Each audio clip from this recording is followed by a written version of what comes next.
everyone, and welcome to episode 5 of Yinz Are Good. I am your host, Tressa Glover, and I am so glad you are joining us. Yinz Are Good, we're a podcast that is sharing the good stuff, good stories about the good people who have made our lives better, have changed us, changed our lives in some way. Any acts of kindness, any good deeds. Giving a shout out to maybe someone we never had a chance to thank. That's what we're doing here. And if you want to share your story, phone number, everyone, say it with me now, 1-833-399-GOOD. Or, of course, you can send us an email. It's an easy one, yinzaregood@gmail.com. And I actually want to mention that I understand some of you may be not as comfortable leaving a voicemail, of course, and so you want to go the email route, which is awesome. But again, if you also wanted a little more anonymity, that is totally fine too. You know, you don't have to give us even your first name. You know, if you wanted to sign your email something like Grateful in Glenshaw, yeah? Appreciative in Aspinwall. Oh, I could do this for hours, but I will not put you all through that, of course. You get the picture. In whatever way you want to get your stories to us, that's absolutely fine with us. And we have such a great episode today for you. In addition to a fabulous story, we have another installment of our Yinzer Spotlight, right, which highlights a person, a group, or organization who's specifically doing good in their community. And then the first installment, if you will, of How Can I Help? Which is pretty much what it sounds like, but it is an opportunity for all of us to help our neighbors in need in some way. And so we're going to highlight something that's going on where we all could lend a hand, can help someone out. And with that, it is time for our story. So this story comes to us from Jody, aka the Jode, and he lives in the South Side.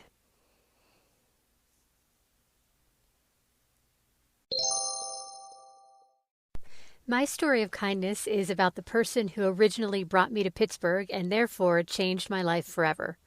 I had been out of high school for a few months and not really doing much, figuring out what to do with my life, college, job, etc. I got a phone call from a friend that I knew from my hometown and had moved to Pittsburgh a few years earlier. It was a Sunday, and she had been in town for the weekend and just wanted to stop by to say hello on her way back to the burg. She did. After catching up a bit, I told her what was going on in my life, which at that point was not much at all. She invited me to come to Pittsburgh with her for the week just to get away and have some fun, and that she would drive me back the following Friday. I accepted.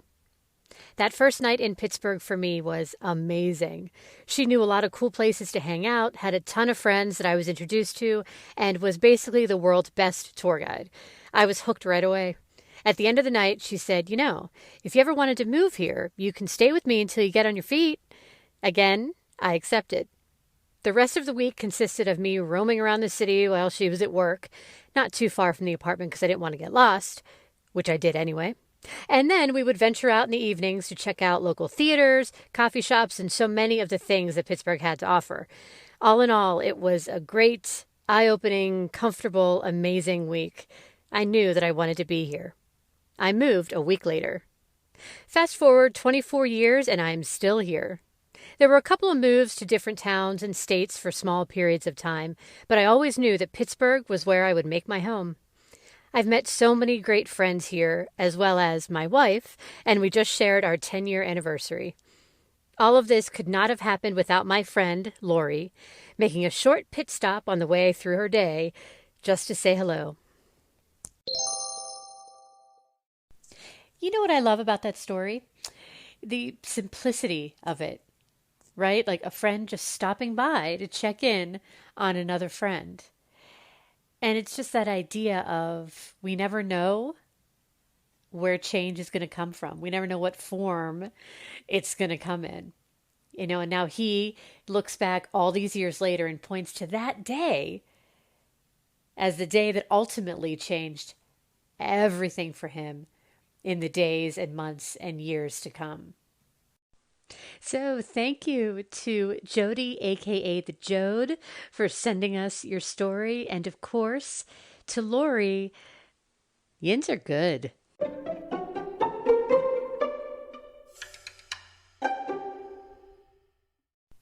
And now in our Yinzer Spotlight, we have the PITT Pandemic Service Initiative. This is coming out of the University of Pittsburgh, and it was part of the university's response to the COVID-19 pandemic. I only recently learned about this and definitely wanted to learn more and to share it with all of you. And as an overview, this is where faculty, staff, students are invited to participate in service and volunteerism to meet critical community needs. And so, to tell us more about this, I had a wonderful chat with Dr. Lina Dostilio, who is the Associate Vice Chancellor for Community Engagement at the University of Pittsburgh. And so now, here is my interview with Dr. Dostilio. Hello, Lina. Hi, Tressa. Hello. Welcome. Thank you so much for joining us. Oh, I'm so excited to be with you. Do you just want to tell us a little bit just about yourself and what your job, which would be Associate Vice Chancellor for Community Engagement? Did I get that right? Yeah. Yeah, Yes. you did. So if you just want to tell us a little bit about yourself and about what that job entails, that'd be great. Yeah, sure. I'd love to. My team, we are part of the Office of Community and Governmental Relations at PITT. We lead PITT's community-facing work. We help people to collaborate, and we help to communicate and facilitate university involvement in our broader communities. So every day that I get to go to work, it's all about connecting people inside of the University of Pittsburgh, people outside of the University of Pittsburgh, and making great stuff happen. So let's talk about this Pandemic Service Initiative. And how did it all get started? Sure, yeah. So, I would say within 2 weeks of the stay-at-home orders coming out of COVID-19, the university was really, we're itching to make sure that we're looking out for each other, for our neighbors. And we have a really magnetic Senior Vice Chancellor for Engagement, Dr. Kathy Humphrey, who's got this really sort of service is at the core of who she is. And she asked our team if we could think about a mechanism through which anybody could get involved, right? How can we start helping neighbor to neighbor? And so within about 10 days, we started to call on all of the community-based organizations, institutions, grassroots to big sort of regional organizations to ask, if you had the University of Pittsburgh behind you right now, what would you want us to be doing? Because it was so important to us that we helped in the best way possible, that we were really supporting the work that communities were already leading in their communities. And so we developed an initiative that helped our faculty, staff, and students volunteer their time. In fact, we made sure that every staff person at the University of Pittsburgh could volunteer up to 8 hours of their work week every week, if that made sense within the work of their unit, to helping their neighbors. And we wanted to make sure that we could forge some innovative partnerships that really met people where they were at, and also were thoughtful about the ways that we were giving our money, our products, our durable goods, food, right? If you remember back to March, it was face shields and hand sanitizer and you name it. So we wanted to get that into one place where anybody who wanted to help their neighbor could get involved. And so that's what we ended up creating through the PITT Pandemic Service Initiative. We're pretty excited by what people were able to do and what people wanted to do. It's typical of our region. I think that's so Pittsburgh, right? Neighbors helping neighbors. That's right. We started out a little bit more simply, right? Mm-hmm. We started out by asking our partners, what are you working on and where do you need us? And what we heard back was pretty simple. It was, okay, we're going to need help with food distributions. We're going to need help checking in on the people that a community-based organization or a school district served, right? Making that connection, calling, seeing if there were needs to link back to resources. And we needed some assistance around some public health outreach. And more recently, as we've been within this pandemic, it's stretched out. It's, I hate to say it, but it's starting to feel a little bit more like the normal, right? This is how we live our lives. I think that sense of urgency that people first felt in March, some of that's wearing off. And yet some of our neighbors, the neighbors who may have been vulnerable to those kind of shocks and crises, are made even more vulnerable. And we're starting to see this really deepen, right? The crisis is deepening in terms of housing security. The crisis is deepening in terms of health and wellness. The crisis is deepening in educational disparities. And so as a team, we wanted to really help people understand, how do the areas of health and wellness, basic needs, civic participation, education, and the digital divide, how do those areas come together with these aftershocks that we're experiencing from the pandemic? And how do we get involved? How do we educate ourselves about really what does it mean in these 5 buckets to have disparities within this region? What does it mean to have vulnerabilities within each of these 5 buckets? How do we educate ourselves and how do we take action? Has there been anything that has surprised you as you've been working in the, even within those 5 buckets, as you had said, or anything that you've learned along the way that surprised you the most?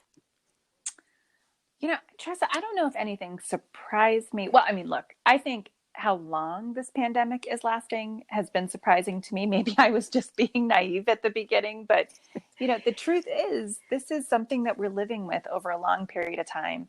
And so for some people who are maybe were right at those edges of security, of housing security, of food security, the length of time that the aftershocks of the pandemic go on, it creates real vulnerabilities. And so one of the things that our team has been really, really mindful about is the fact is those 5 buckets, they intersect in this area with racial disparity, right?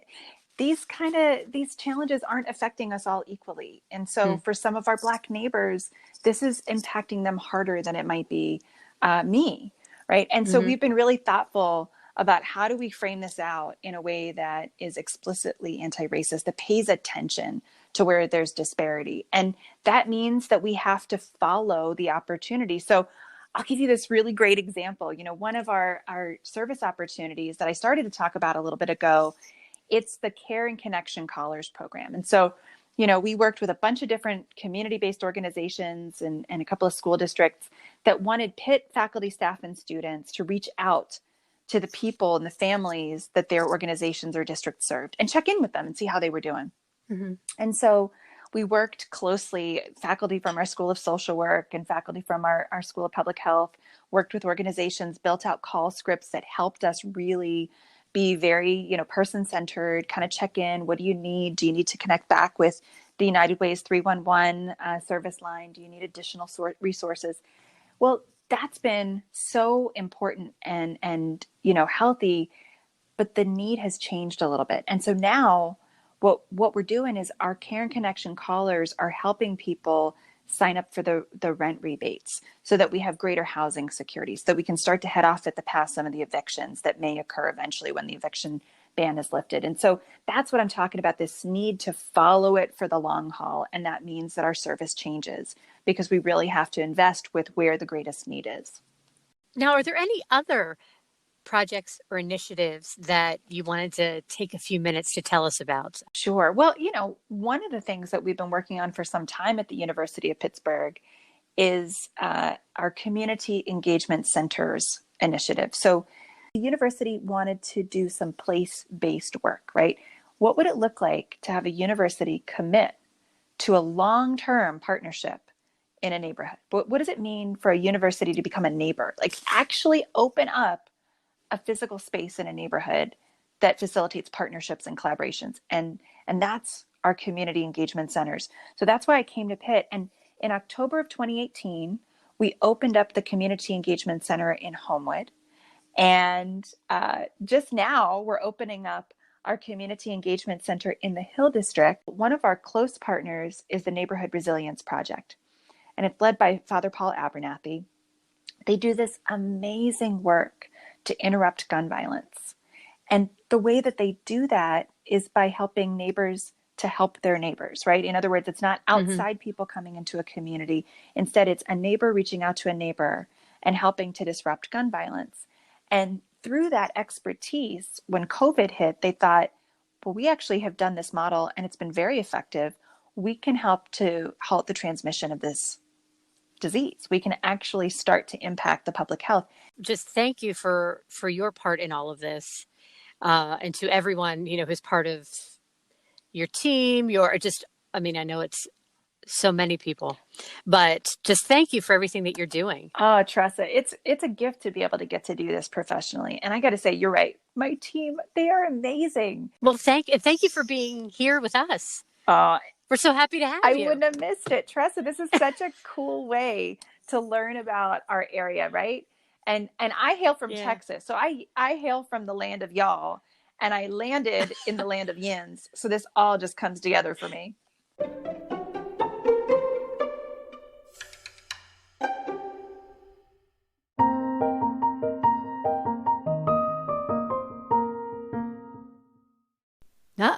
You know what that means. That's right. It is time for Name That Neighborhood. And I have brought back for the 5th consecutive time my husband, Don DiGiulio. Hi, Don. Hi, Tressa. Last time you did very well. Some might say Yinz did good. Yinz did do good. Mm-hmm. And a little bit of redemption from the time previous. Yeah. So that was well done. Hey, thanks. Your choices this time through are the South Side and Oakland. Oh, okay. Yes. Okay, and here we go. Mm-hmm.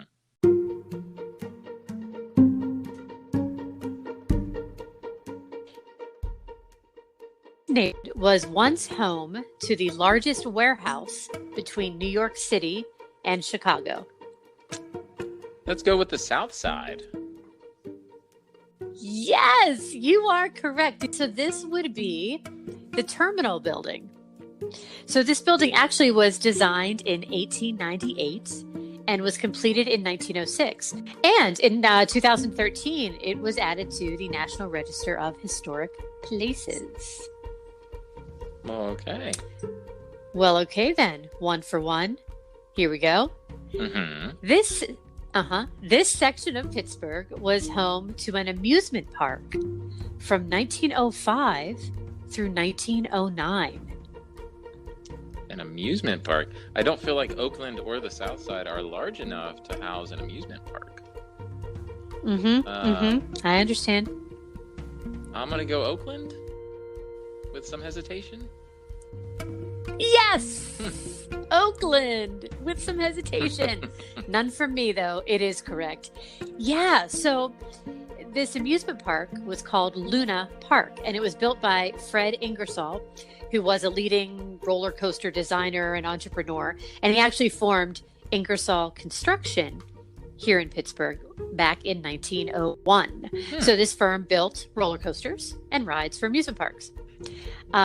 So Luna Park was constructed Craig Street and Baum Boulevard, and was modeled after Luna Park on Coney Island in New York, of course. And it featured apparently live entertainment with animal acts and acrobats and equestrians. Wow. Any hot dog contests? I do not know. I'm going to get back to you on that. Maybe that's where it all began. Maybe. This area has around 70 sets of public stairs. The South Side. The South Side! You are correct. Who is this man? Yes. So, now, okay, the total number of steps or sets of staircases in Pittsburgh does vary on official counts, but by any of those counts, it is agreed that Pittsburgh has the most sets of public stairs in the entire United States. And so the South Side itself has somewhere around 70 just in that area. And of course, you think about it, that really some of these steps serve as streets. Right. Because of the topography. How the heck do you get around with all of these hills and such? So, and actually, there in each October, there's Pittsburgh Step Trek takes trekkers up these steps to all of these different views, and they've been doing it for 20 years. And actually, it's running right now, October 1st through the 7th. And it's this great, as they say on their website, an outdoor, family-friendly, socially distanced, safe event that helps people to get out and explore the neighborhood of the South Side. So that's happening right now. And you could literally get your steps in.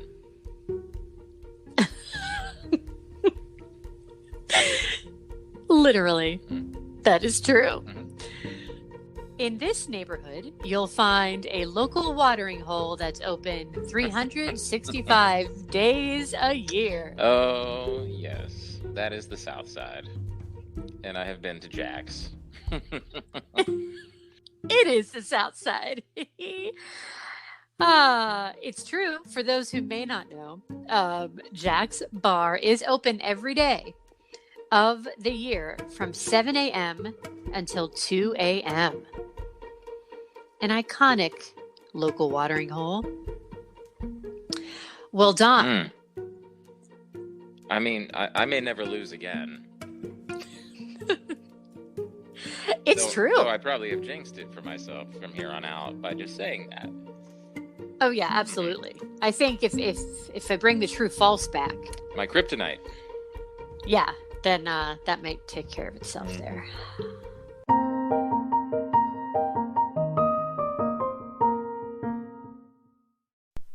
And now it's time to help each other. And what we are talking about today is an event, a show called Off the Record. And first, I should say that I am also an actor and writer and producer. And so I have been involved with this show Off the Record for several years now. But it benefits the Greater Pittsburgh Community Food Bank. So such an important cause. It's an annual event happening every October at the Byam Theater downtown. Obviously, goes without saying, we are not able to perform it live this year, unfortunately. However, it's going to be a virtual event this year. So I wanted to bring on to the show Chris Rawson, who is the longtime theater critic for the Pittsburgh Post-Gazette, and also he has produced Off the Record since its beginning in 2001. So Chris is going to tell us a bit more about the show, and you're going to find out how to donate and where to watch the show. And I will also include that information in our episode notes. So here is my interview with Chris Rawson. Hello, Chris. Hey, Tressa, why aren't you at rehearsal? Oh, that's a good question. I wish I were. I wish we were No, all I know together. I mean, you've been in it so many years and you know we rehearse for many weeks and we can never get all the cast together because everyone's doing it as a freebie and they have to, take time off from other jobs and so on. And then 2 days before the show, there's an extreme panic. But I think we should probably start by explaining what the heck this is we're talking about. I always compare it to these old press club shows they used to have where the news media got together and made fun of the newsmakers, and the newsmakers would make fun back at them, or the old Brockett and Barbara shows where they put together a whole bunch of original musical comedy songs about Pittsburgh news and newsmakers, which is what we do. We write an original show every year, about an hour and a quarter long. We steal songs that people know and write other lyrics to them, and we write a script.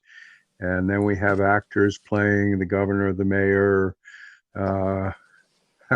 Jeffrey Romoff, whoever the villains of the year are. And we go through some of the news events of the year and surprise ourselves by what a good show we have. And the only reason we do is that we get a lot of very good professional actors who were willing to give us several weeks of their time We couldn't do it this year at all because we can't get together and rehearse a show, and we certainly can't fill the Byham Theater with a wonderful, happy audience the way we've been able to do for many years. So Yeah. we decided this year to put together a sort of a retrospective, best bits of the previous shows, and then to interlard it with celebrity shout outs, people saying nice things about Off the Record, or more specifically about the Pittsburgh Community Food Bank, because that's what we're raising money for each year. Right. And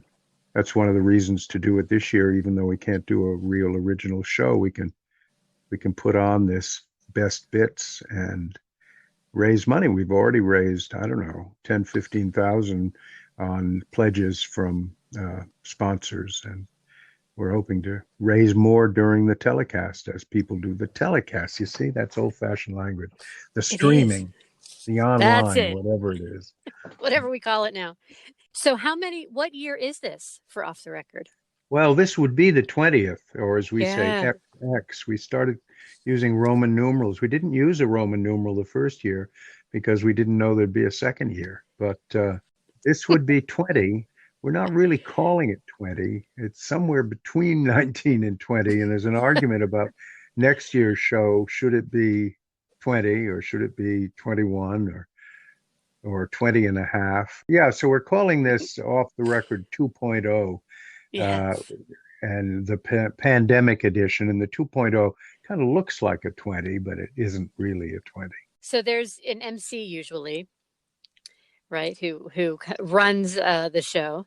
Right. And Ken Rice. yeah. Ken Rice is MC again. I have to tell you, he is riotously funny every year because Ken Rice, that nice, solid newsman you see on TV, gets to let his eyebrows down and do jokes, that he couldn't possibly do on KDKA, because this is Off the Record. The problem this year is it's going out. People can record it, et cetera, et cetera. So it is, in a sense, on the record. So Ken has had to dial back his humor. I mean, you understand that. He's also not playing to a live audience, so humor isn't the same thing. But he's the MC. He introduces it and gets it going. And then, as I say, we have this mixture of clips from the past and shout outs from 20 or so celebrities. I mean, people like, of all people, Mark Cuban, but more obvious people, theater people like Billy Porter and Rob Marshall and Stephen Flaherty. And Franco Harris, I believe. Yes, and one of the people giving us a shout out, we call her the First Lady of Braddock, but you may know her better as the Second Lady of Pennsylvania, Giselle Fetterman, and then Yes. Peduto and Fitzgerald and Senator Casey and Saladin and et cetera, et cetera.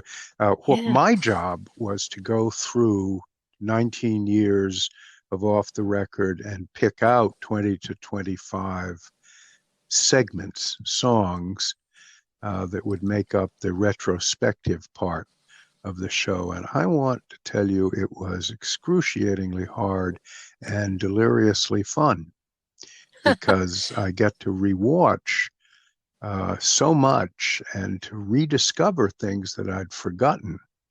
And then I had to make decisions, I mean, I wanted to have something representing all the actors like you who've played lead parts, and I just can't do it.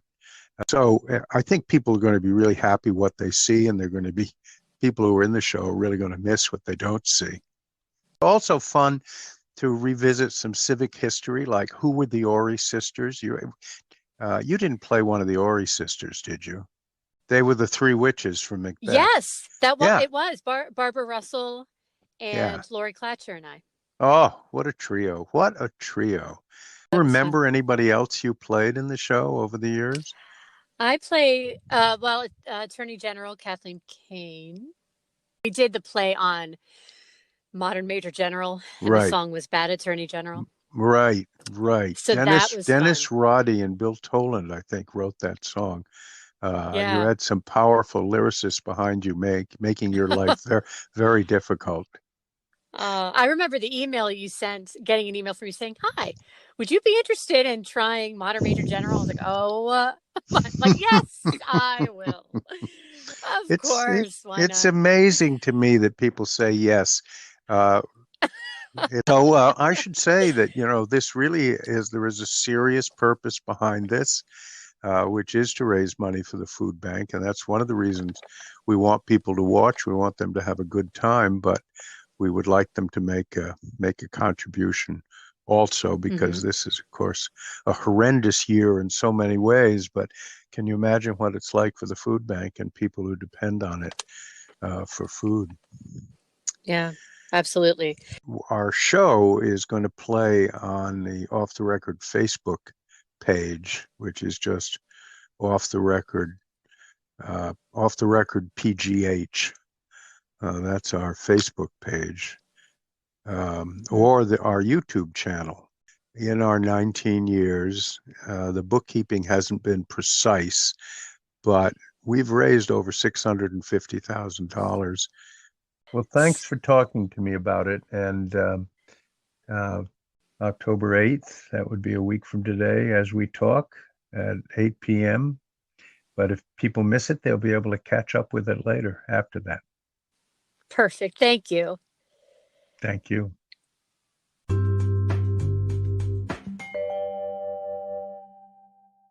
And that will do it for us here. Episode 5, Yins Are Good. I am your host, Tressa Glover. Again, thank you so much for listening in. And until next time, be safe, be kind, be good. Thank you to Jody, aka The Jode, to Dr. Lina Dostilio, to Chris Rawson, as always, to Don DiGiulio, and of course, for our fabulous artwork, thank you to Mike Rubino.